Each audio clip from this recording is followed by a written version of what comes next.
Nagsimula sa isa, naubos ang 5, hanggang umabot ng 15. Pagdating ng 20, hindi na makatayo. Busog na busog, lubog na sa pagkaupo. Yan na nga ba sinasabi, hindi naman babae. Cheers pare.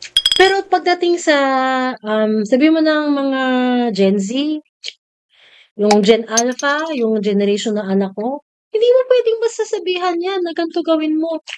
Kasi unang-una, iba yung, unang-una parang, questioning kanila eh. Iba yung, so kumbaga in that sense, yung Christian education, Iba na yung mentality dapat, nila. No? iba na eh. Thinkers Hindi na siya sila. basta dapat dogma eh. So may tanong yun kasi kung ano yung challenge sa churches. So sa tingin ko, ang challenge sa churches is yung ninineglect ng ibang churches yung katotohanan na ang bawat tao ay magdi-decide yan sa kanya, sa sarili niya. Na kapag inimpose mo lang na inimpose, pababa, yung dapat nilang gawin, nang nangyari, nagiging hilaw yung formation ng tao. Kasi nga, hindi siya na-equip na mag-decide sa sarili. So, kapag, let's say, nagkaroon ng traumatic experience yung tao, for example, fallen Christian leader, diba? Or nagkaroon ng scandal yung pastor. Ano yan? Or nagkaroon ng... Nadidisorient. Nadidisorient. Uy, napanood ko sa last episode ng One Battle Self-promotion. Sorry. Disorient. Ngayon, ang disorientation ng tao, ano mga edad yan, hindi niya ngayon mabaklas yung structure ng church at dogma dun sa Christianity, dun sa theology. Kasi, pinagsama eh. Pero kung yung tao equipped na mag-discern sa sarili niya kung ano yung faith na pinanghahawakan niya, kahit anong mangyari dyan sa kusino man nandyan sa church leadership na yan, buo yung taong yun. So, ang ano ko sa akin, ang Christian education dapat ganun. I-shot mo! Critical thinking. O critical thinking, tapos kumbaga, you equip the person to be parang freestanding. May sarili siyang isip eh. Yeah. So parang, I think responsibility yun. Mas madali kasi minsan, mas madaling magparot ng paparot mo na sabi ng pastor, ito yung lesson, di ba? Ito yung highlight, ito yung lessons learned, moral of the story.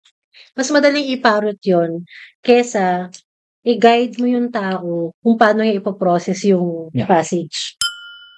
Mas maproseso yun eh. Pwedeng sa point of view na si pastor o si leader, si church leader na nagtuturo. Pagka binigyan ko to ng laya na mag-isip o gumawa ng sarili niyang diskarte kapag makukuha yung mga kasagutan sa tanong ng bata o so dyan. Baka makakuha nga siya ng sagot, pero doon sa sagot na hindi ko gusto.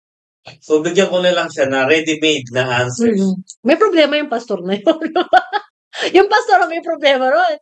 Yung sabi nun. Na, yung pastor, ang standard niya ay sarili niya. So, may problema siya.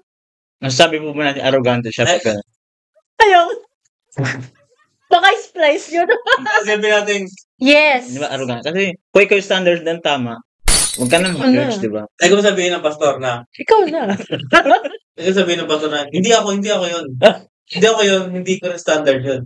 Standard yun ng Bible. Hindi ako galit. Diba? Yun madaling ibabala nila Kasi eh. kapag binanatan ka na sige, pag-usapan natin. Ano sa Bible? Anong basis mo? Diba? Ipaliwanag niya kung bakit sinasabi niya, yun ang sinasabi ng Bible. Kasi again, kapag sabihin natin kapag comprehensive, yung Christian education, yung Bible, unang-una, di ba nag-guess niyo si Sir Noli, di ba? So, unang-una, hindi mo yan basta-basta kukunin lang kung ano yung nakapasa dyan, kung ano yung unang interpretation mo, hindi mo yan basta gaganunin, no? Kasi, ilang thousand years between our point of view and the point of view of the passage. So, kailangan mong tawirin yun. So, pag binanatan ako ni Pastor na gano'n, sige Pastor, bakit sa tingin mo gano'n ang sinabi ng Bible? Paliwanag. Diba? Paliwanag mo. Paliwanag ka Sabi tayo ni pastor. Sige, ako. Ano raw? Sabihin natin ako yung pastor, no? Saan pa lang kapatid? Hanggang ka sa church namin. Nakakainis, sige. Sample. Sample. Sabi ni Pastor, alam mo, Iha, Yeah. tanda mo, ako yung senior pastor dito. Oo. Yun lang sinabi niya. Okay. So, wala nang pag-uusapan. Member ka. Senior pastor ako. Ano nga uli yung tanong mo? Pasaya tayo dyan. Joke time eh, no? Ay, hindi joke tayo. Totoo nangyayari yun. Oo. Seryoso yun? Yung joke time? Hindi ako mamangit ng pangalan. Hindi sa dati ng church. Ay, grabe siya. Grabe so. Pag ano, wala na po tayo pag-uusapan. Kung ganun, patawa yun. Pero sasabi ko, Comedy. seryoso. Church din ito, di ba? Abuse of power yan. Ganun lang sa province.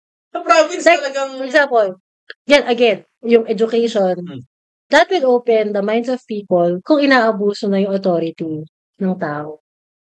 Hindi. Hindi mind yung in-open eh. Yung fear eh. Ayun na nga eh. Pero yun nga.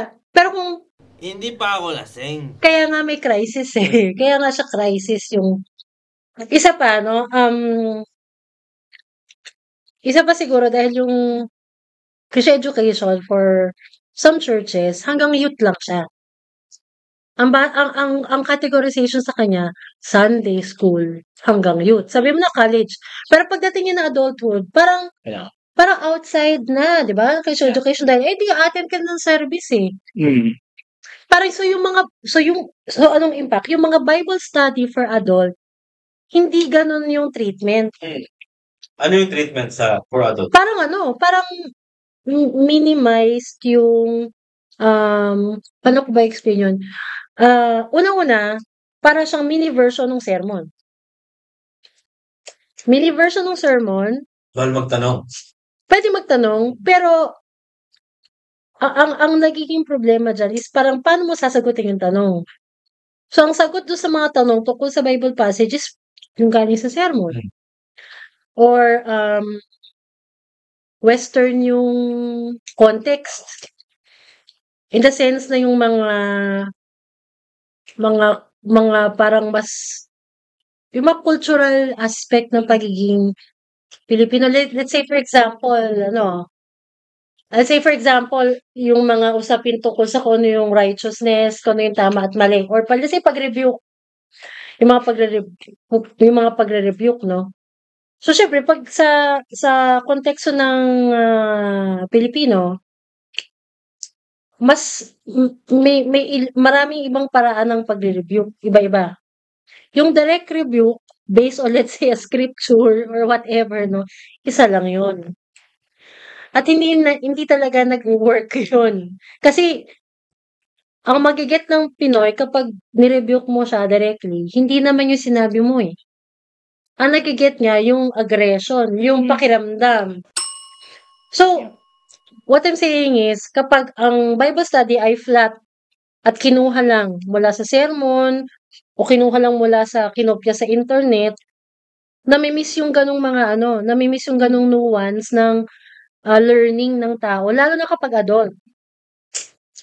So, dahil ang Christian education, hindi kino-cover minsan yung mga adult Bible studies, adult care groups, yung aspeto ng adult education na mahalaga, for example, getting yung experience-based, yung context ng tao, honoring kung ano yung history ng tao into the discussion, hindi siya nabibigyang pansin. So, ang nangyari, para lang siya Q&A.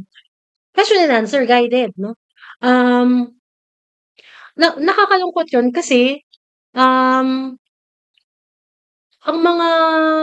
adult learning, hindi kasi siya, una-una hindi siya mabilisan eh. Kunyari, gusto mo isang tao magbago, hindi mo mapagbabago yan, di ba, ng isang session.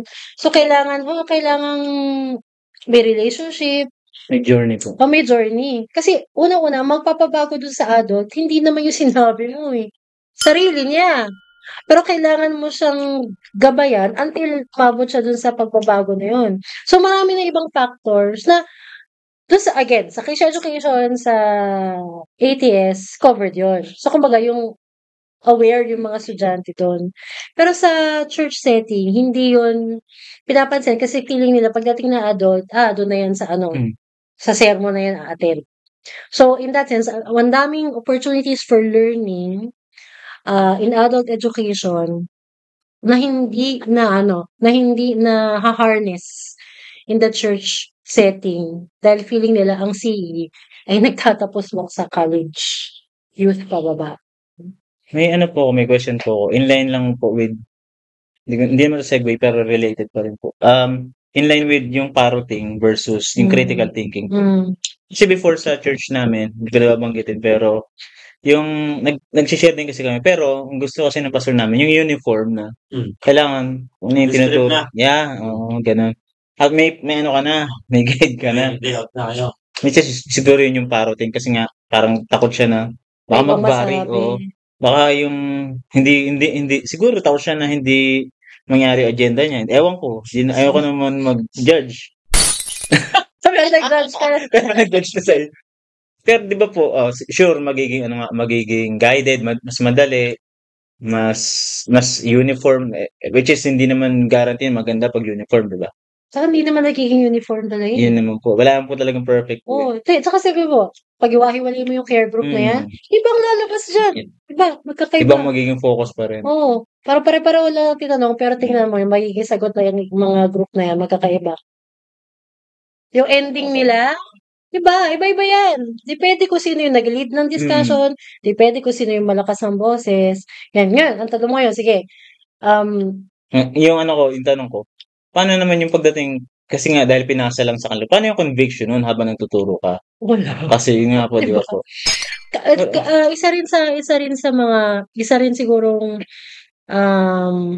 challenge sa CE sa atin is yung training ng mga educator in the church setting. In the sense na informal yung training and hindi rin kasi, which is weird kasi ang education as a course, di ba? Sa college, ang dami niyan, mga psychology, mga ganyan. Pero pagdating sa Sunday school teachers, hindi naman lahat binibigyan ng ganong klaseng orientation. So, hindi rin, siguro, meron pang mga educational principles na to some extent, dapat i-train rin yung mga tao na sa church lang nagtuturo. Hindi lang yung mga seminary students, pero yung mga magtuturo rin ng Sunday school sa church, sana nagbibigyan sila ng ganun. Kaya okay din yung mga ginagawa natin na mga certificate programs or mga lectures na CE related. Like, I think, na-start yun last year, no? Nag-start sila last year sa CE. Para kahit sabi mo ng Sunday school teacher, meron siyang ganung background info ng principles ng CE na hindi lang basta paano gumawa ng curriculum, no? Yeah. O, di ba? Or lesson plan. Minsan iba nga, ang CE, lesson planning eh. Para ito yung verses. Ayan, no, kwento, prodigal son. O gumawa ka lesson plan. Yun na yun. Wait lang, syempre, hindi ganun. Kung babalang kasi mo lang yan in a lesson plan, medyo bitin ka ron kasi para lang tayo nagkwentuhan. Diba? Pero, ikalawa, yung paraan mo ng pagkukwento, baka hindi naman akmado sa pangangailangan nung uma-attend sa'yo. So, pagkatapos nun, wala rin siyang napala. Diba? So, Sa ng oras. Pagod ako dun sa sinabi ni teacher. Oo, pero alam yung kwento.